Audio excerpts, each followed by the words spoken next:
আসসালামু আলাইকুম ওয়া রাহমাতুল্লাহ। আজকে আমি এমন একটি বিষয় আপনাদের সঙ্গে শেয়ার করব যে বিষয়টি শুনলে আপনাদের গা শিংড়ে যাবে। আপনারা তো অবশ্যই সুদ সম্পর্কে জানেন।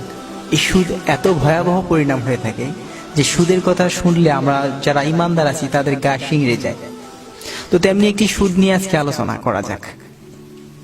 তো আমরা দুজন বন্ধু মিলে টিএসলে চা খেতে গেলাম। তো চা খাচ্ছি আমরা, পাশে একটি লোক হাঁটাচলা করছে এবং আমাকে দেখে বলল, বাবাজি আমিও চা খেতাম। পরে আমি বললাম, হ্যাঁ বসে যান। আমরাও যা খেলাম তাকেও সেটা খাওয়ালাম। পরে খাচ্ছে আর কিছু কিছু মিটমিট করে ছোট করে কি যেন বলছে।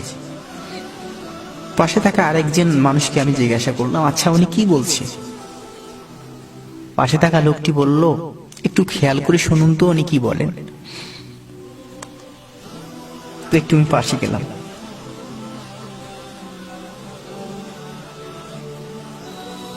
শুনতে পেলাম উনি বলতেছেন, লাভের লাভ আরো লাভ কেরপা লাভ, লাভের লাভ আরো লাভ কেরপা লাভ। পরে লোকটিকে আবার জিজ্ঞাসা করলাম, আচ্ছা উনি তো কি বলছেন আমি তো বুঝতে পারলাম না। হ্যাঁ, তো লোকটি বলল যে উনি এত পরিমাণে সুদ খেতেন, 1000 টাকা কাউকে দিলে তিনি প্রতি মাসে 300 টাকা তার লাভ নিতেন এবং এই 300 টাকা যদি বাকি পড়তো তিনি তারও লাভ নিতেন, অর্থাৎ লাভের লাভ আরো লাভ কেরপা লাভ তিনি নিতেন। তো তিনি সুদ খাইতে খাইতে এমন পর্যায়ে চলে গেছেন যে মানুষকে তিনি মানুষ মনে করতেন না। কিন্তু এখন মেন্টালি অবস্থা, সে সারাক্ষণ শুধু লাভের লাভ আরো লাভ কেরপা লাভ এই শব্দগুলো ইউজ করে এবং রাস্তাঘাটে ঘুরে বেড়ায়। তো কিছুদিন আগে কিছু সংখ্যক আলেম এলো তার কাছে। আসসালামু আলাইকুম। লাভের লাভ আরো লাভ কেরপা লাভ। কেমন আছেন? লাভের লাভ আরো লাভ কেরপা লাভ। বলেন তো লা ইলাহা ইল্লাল্লাহ মুহাম্মাদুর রাসূলুল্লাহ। লাভের লাভ আরো লাভ কেরপা লাভ। কালেমা কি ভুলে গেছেন? লা ইলাহা ইল্লাল্লাহ মুহাম্মাদুর রাসূলুল্লাহ বলেন। লাভের লাভ আরো লাভ কেরপা লাভ। তো ভেবে দেখুন তো, যদি পৃথিবীতে এরকম অবস্থা হয় তো আখিরাতে কি হবে? তো এই ঘটনাটি আমরা শুনলাম, শুনে খুবই কষ্ট পেলাম যে আল্লাহ যেন তাকে ক্ষমা করে দেয়। পরে আমরা ওখান থেকে চলে আসলাম। প্রায় 3 মাস পরে আমরা গেলাম, গিয়ে দেখতে পেলাম একটি রাস্তার ধারে একটি লোক শুয়ে আছে এবং তার সারা শরীরে পোকা ধরে আছে। কেউ দেখছে, কেউ আবার না দেখার ভান করে চলে যাচ্ছে। তার গা দিয়ে গন্ধ বের হয়ে গেছে। পরে আমরা দেখে অবাক হলাম যে এই তো সেই লোক, যে লোক একদিন আমাদের কাছে চা খেতে চেয়েছিল। পরে আমরা দেখলাম তার সমস্ত শরীরে পোকা ধরে গেছে।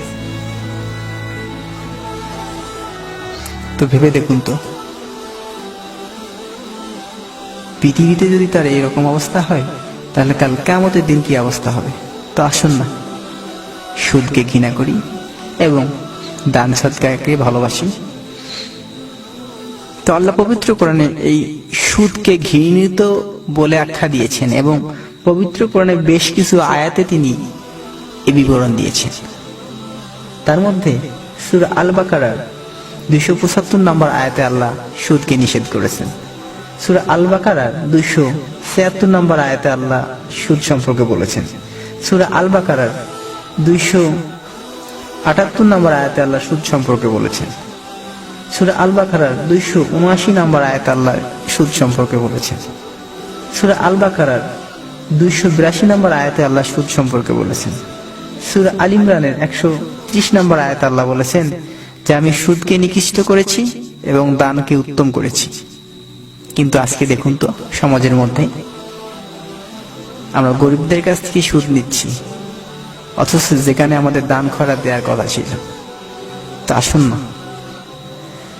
এসব বিষয় চিন্তা করি এবং সর্বদা সুদকে ঘৃণা করি এবং সুদ থেকে নিজেকে বিরত রাখি।